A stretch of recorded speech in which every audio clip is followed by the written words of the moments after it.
The best master swimmers in the world have gathered in Mesa, Arizona for the U.S. National Championships, and 55-year-old Dr. Susan Helmrich is moments away from a major goal. Susan has plenty of determination, but doesn't have my entire reproductive system, one lung, my gallbladder, my duodenum, half of my pancreas, and everything from my liver was rerouted. So literally, I have many, many missing body parts, and here I am. Susan has battled back and beaten 3 very serious cancers to get here. Okay, door mark.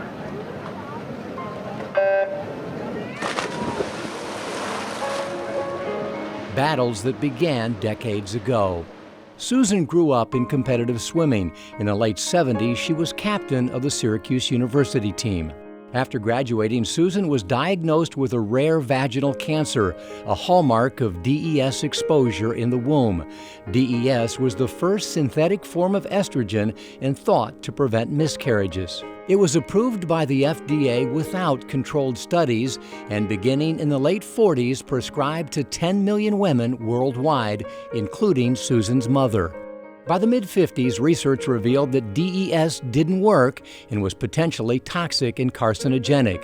But it was a big moneymaker for over 275 U.S. drug companies, and it wasn't until 1971 that it was removed from the market. But it was too late for 2 million DES daughters who were beginning to experience its devastating legacy. In a 10.5-hour operation, doctors removed Susan's vagina, uterus, and lymph nodes, reconstructing her vagina with her colon, a process requiring 2 more major surgeries over the next 3 years. As soon as possible, Susan was back in the pool.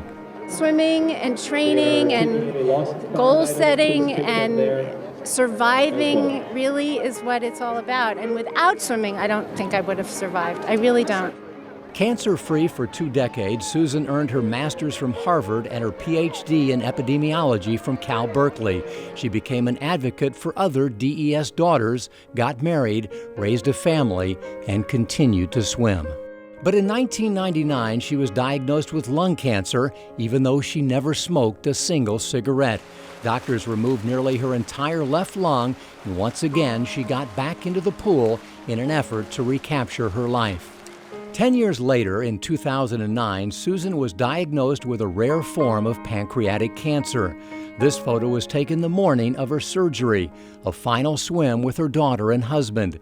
Later that day, doctors removed part of her bowel, part of her stomach, her gallbladder, half her pancreas, her bile duct, lymph nodes, and rewired her digestive tract.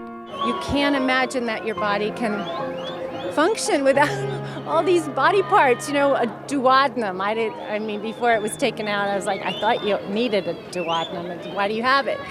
You don't need it. A gallbladder. I have half of my pancreas. You know, it's like you can live without all these organs. So it's kind of astonishing. Susan spent 23 days in the hospital, unable to eat anything. Her post-surgery routine included sessions with ancient Tibetan singing bowls, acupuncture, massage, foot reflexology, and Jin-Shin Jutsu treatments to balance energy flow. And she had a single goal in mind. My goal when I was in the hospital was to swim in the next nationals that I could be ready for. A few weeks after surgery, Susan was back in the pool, and it didn't go well. And I swam 2 laps, and I thought, I'll never swim again. I swam 2 laps and burst into tears. And my husband was with me, and he reminded me that it was worse when I had my lung removed. And so she kept swimming, kept dreaming of this day, her return to the national championships. I remember this surgery saying, I can't wait to wake up each morning because I feel better every day. And that's kind of like what swimming taught me. You know, if you keep at it, you get better every day. Susan is back and better than ever, finishing second in the national championships in the grueling 1650 and third in the 500. She's reinvented herself as one of the nation's top health and wellness coaches and is a tireless advocate, fundraiser, and event director for Swim Across America. It's an amazing organization because what it does is it combines swimming events with raising money for cancer research. While Susan acknowledges the importance of a positive attitude, she bristles at the suggestion that a positive attitude alone can beat cancer.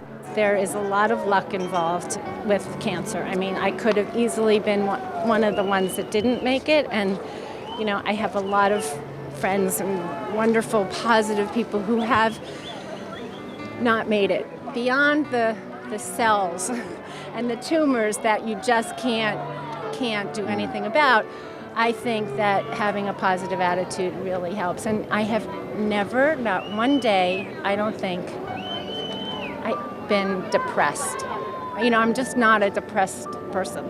I've been sad, and I've been mad, and I've been pissed that I've had to deal with this so many times. Susan has amazed even herself, overcoming one of the darkest chapters in U.S. drug history. She's done it with the support of her family and friends and her not-so-secret weapon, the one thing she credits above all else for her amazing comebacks: swimming.